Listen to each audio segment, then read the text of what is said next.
देखत हनुमान अति हर्षे।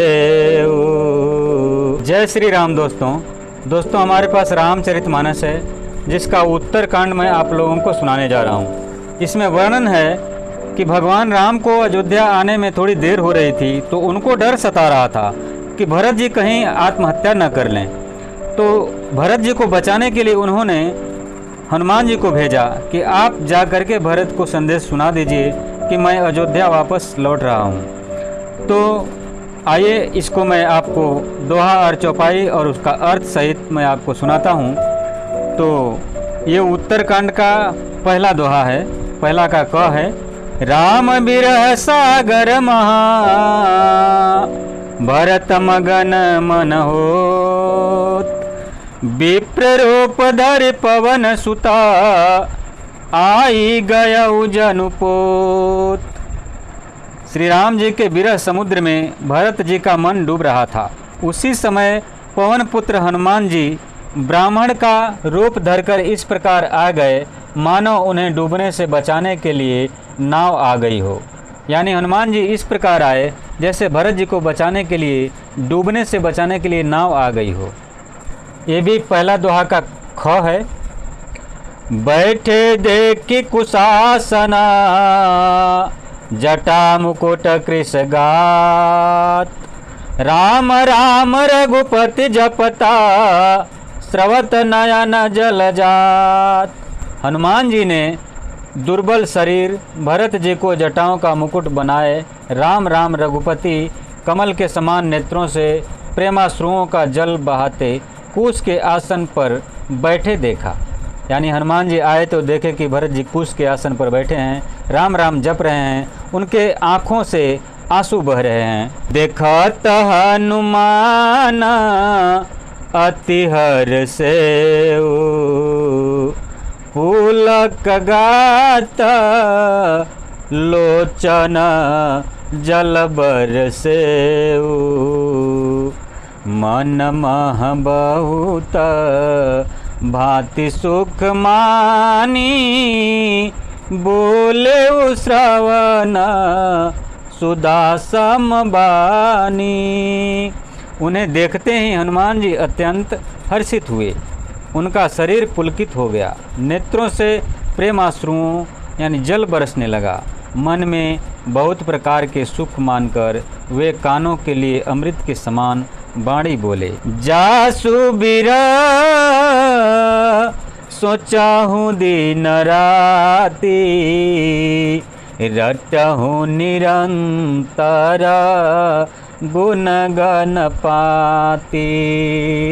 रघुकुल तिलक सुजन सुखदाता, आयु कुशल देव मुनि त्राता। जिनके विरह में आप दिन रात सोच करते हैं, घुलते रहते हैं, और जिनके गुण समूहों की पंक्तियों को आप निरंतर रटते रहते हैं, वे ही रघुकुल के तिलक सज्जनों को सुख देने वाले और देवताओं का मुनियों के रक्षक श्री राम जी सकुशल आ गए। रिपुर न जेता सुजस सूर गावत, सीता सहित अनुज प्रभु आवत।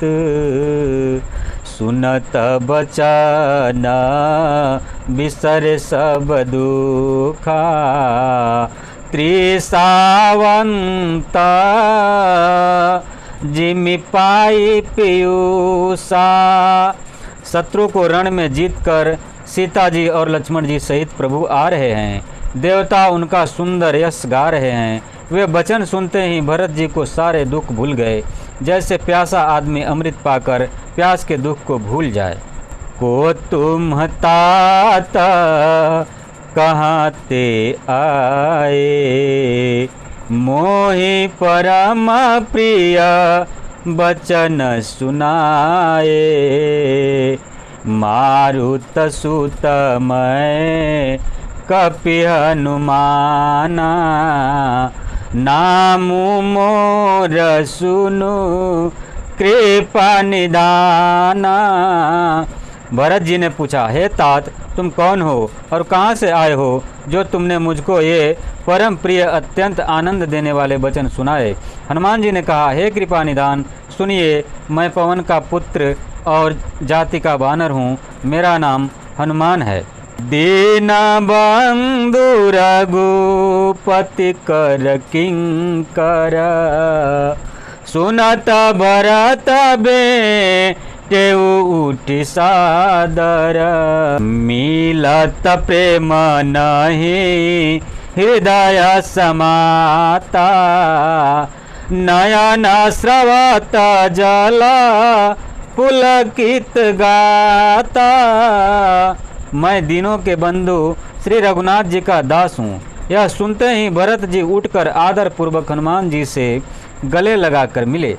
मिलते समय प्रेम हृदय में नहीं समाता, नेत्रों से आनंद और प्रेम के अश्रुओं का जल बहने लगा और शरीर पुलकित हो गया।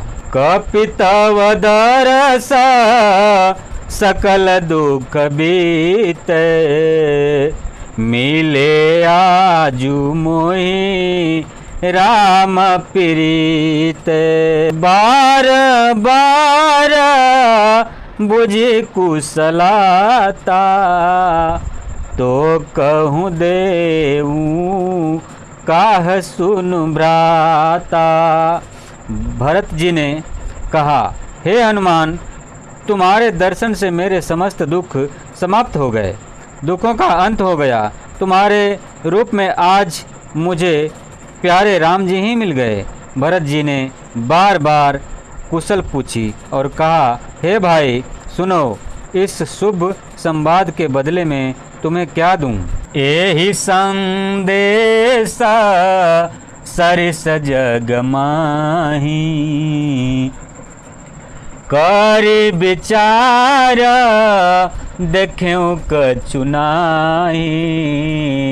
नाही न तात उरिन मैं तोहि, अब प्रभु चरिता सुनावहु मोहि। इस संदेश के समान इसके बदले में देने के लायक पदार्थ जगत में कुछ भी नहीं है। मैंने यह विचार कर देख लिया है, इसलिए हे तात, मैं तुमसे किसी प्रकार भी उत्तीर्ण नहीं हो सकता। अब मुझे प्रभु का चरित्र हाल सुनाओ। तब हनुमंत नाई पद माथा, कहे सकल रघुपति गुण गाथा। कहूँ कपि कबहूँ कृपाल गोसाई, सुमिरहि मोहि दास किनाई। तब हनुमान जी ने भरत जी के चरणों में मस्तक नवाकर श्री रघुनाथ जी की सारी गुण कथा कही। भरत जी ने पूछा, हे हनुमान, कहो कृपालु स्वामी श्री रामचंद्र जी कभी मुझे अपने दास की तरह याद भी करते हैं? निज दास ज्यों रघुवंश भूषण, कबहु सम सुमिरन करयो। सुनि भरत बचन विनीत यति, कपि पुलकित तन चरणहिं पर्यो। रघुबीर निज मुख जासु गुण, गण कहत अग जगन्नाथ जो। काहे न होई विनीत परम, पुनीत सदगुण सिंधु सो। रघुवंश के भूषण श्री राम जी क्या कभी अपने दास की भांति मेरा स्मरण करते रहे हैं? भरत जी के अत्यंत नम्र वचन सुनकर हनुमान जी पुलकित शरीर होकर उनके चरणों पर गिर पड़े और मन में विचार करने लगे कि जो चराचर के स्वामी हैं, वे रघुबीर अपने श्रीमुख से जिनके गुण समूहों का वर्णन करते हैं, वे भरत जी ऐसे विनम्र, परम पवित्र और सद्गुणों के समुद्र क्यों न हों।